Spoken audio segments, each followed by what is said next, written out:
Criterion is back to Need for Speed, y'all, and while I felt that we were going to be getting a completely different game from Ghost's Need for Speed Heat, it ended up pretty much feeling like the same game, just with a few changes. Which is unfortunate because I was really hoping to experience a new take for Need for Speed. There are certainly a few things that I like with Need for Speed Unbound, however, because I feel like it isn't entirely different from Heat, it amazes me that we had to wait 3 years for this entry. I understand that making video games is a long process, but with the amount of time that we waited to just get a very similar game with the same mechanics and lousy story mode, that's pretty disappointing. Now, I rather enjoyed Need for Speed Heat and was very much looking forward to Unbound, considering that Criterion is back at the helm and them giving us one of the best games in the series in 2010's Need for Speed Hot Pursuit. I was very optimistic for this entry. So did I end up enjoying Need for Speed Unbound? In short, yeah. However, there were some aspects of the game that just didn't work for me and some things that outright didn't make sense. Before I get into all that, I do want to talk about some of the things that I did enjoy about Unbound. First and foremost, I really like the mix between the cartoony animation and realism that the game provides. It's certainly different, and I am happy that they tried to do something different with this entry, and I felt like that it worked. I like the tire smoke effects in the moments where you either jump off of a ramp or use a nitro boost. However, there are times that the animation over the roof of the car can sometimes get in the way and you can't see what's in front of you for a brief moment. Now, the story for this game is that you and this friend of yours that goes by Yaz work at a garage for this guy named Rydell. You three are very close, but after a mishap, Yaz ends up betraying Rydell's trust and bails on you guys along with the ride that you two worked on. The rest of the game is just you racing your way through the ranks in this tournament set up by Yaz and her crew. I didn't mind the story up until a certain point, which then started to actually annoy me at a turning point in the game's plot. They really force you to just accept these changes when in reality, I would not be about it whatsoever. I wish I could go into more detail, but to refrain from talking about spoilers, I'll just say that while I like the characters in this game more than Heat, I enjoyed Heat's story more than Unbound. Bro, if you ever need to talk, I'm here. I do like the character creation a lot better than Heat, and I enjoyed seeing my character interacting with everyone in cutscenes. The map known as Lakeshore has a diverse amount of tracks that you can race on. Just like Heat, you have mountain ranges with open roads in a city to make for tighter obstacle heavy events.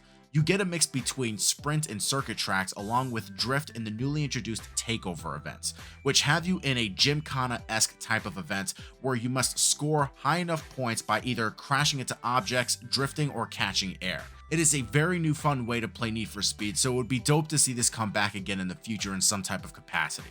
Now, the difference with Unbound is that no matter if you race in daytime or night, you will be racing against traffic every time. And at least from my perspective, this game has a heavy emphasis on drifting.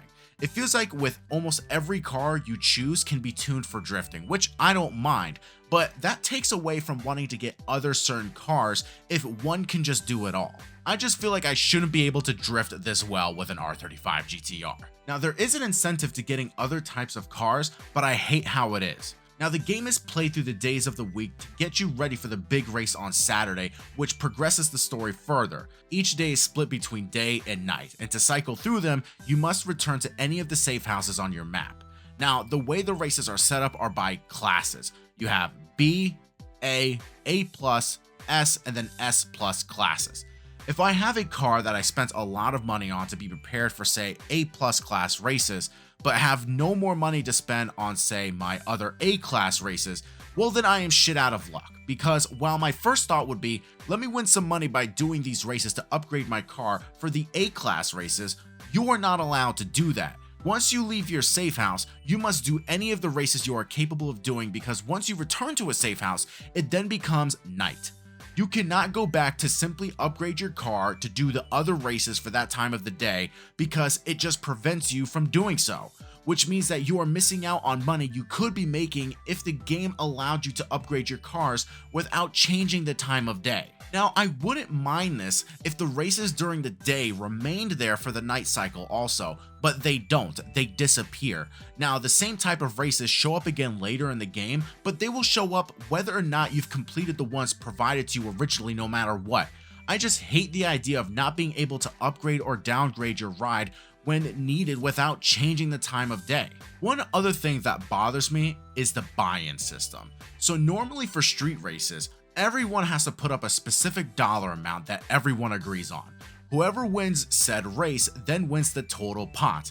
At least that's how it's been explained to me. I am not sure how else these things are operated, and even if in the event, if it were something like how Unbound does it, and it's spread between the racers depending on which place you come in, the game's logic doesn't make any sense here anyway.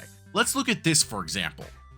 A $32,000 buy-in with a total of 8 racers, which means that if every racer is putting in $32,000, then it should be a $256,000 pot. Now, apparently in this world of illegal street racing criminals, they decided to be kind to each other and spread that out between the races depending on where you place. However, if you look at these payouts, none of this equals to 256,000. It's actually 240,000. So where's the other 16 grand? And I don't want to hear no bullshit about, oh, that money goes to the people who organize the event. Go fuck yourself. That's not how this shit works. I am a criminal, goddammit. I just got done being in a heated cop chase with the police, and you expect me to get shorted out of my money more than I already am because it's being spread out to the other races to begin with? Fuck that. Give me my money. Where's my money, bitch? Bitch, where's my money? You already got me doing fucking math to see if it's even worth my time to do certain races to see if the differences are even worth it. So yeah, that's stupid. I also don't like how you can't decrease the heat level at all in this game. I understand it's supposed to create some type of intensity, but even then the cops aren't too hard to avoid, especially considering that they are way less aggressive compared to how the cops were in Heat.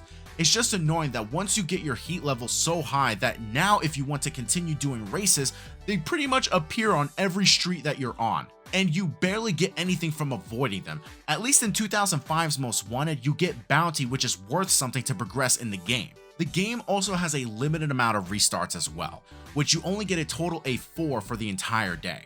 Which I've seen other reviews of people mentioning that they don't mind this mechanic because if you place anywhere else besides first, that it's okay because they have decent payouts either way. Fuck that. A player like me doesn't accept second place. The only time I will actually allow to be anywhere else besides first is if it's a really long race and I don't feel like restarting it. But to limit the player on the amount of times that you can restart the race is insane because sometimes shit just happens. Either the cops do some stupid shit and screw up the race, or I simply just can't avoid traffic at times. Speaking of which, there are moments that even if you breathe on another car in traffic, your car will start flipping for no reason. Like, I get it, Criterion, you want to make Burnout again, then just do that. And I ain't crazy either, because they admitted it themselves in their patch notes that this was an ongoing issue. Let me calm down for a moment. The customization comes back and is just as great as it was in Heat. Not a lot of changes here, but I've always loved Need for Speed's ability to allow me to really personalize my ride, and with Unbound, if it ain't broke, don't fix it. Which I'm really glad they decided to not do away with this aspect because that's what makes Need for Speed Need for Speed. Now, I barely touched the multiplayer because you're starting over again with nothing, and after putting in over 60 hours by doing 2 playthroughs of this game, I don't feel like starting from the bottom again. I'm sure it's fun and I did play a few races online, but I'm just gonna stick with the single player.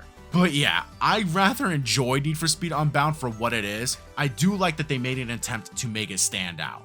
There were just a couple choices that stopped this game from being completely awesome in my opinion. I would probably end up going back to playing Heat again in the future before I go back to Unbound. Guys, that's my review for Need for Speed Unbound. Let me know if you enjoyed it or if you think that they dropped the ball here.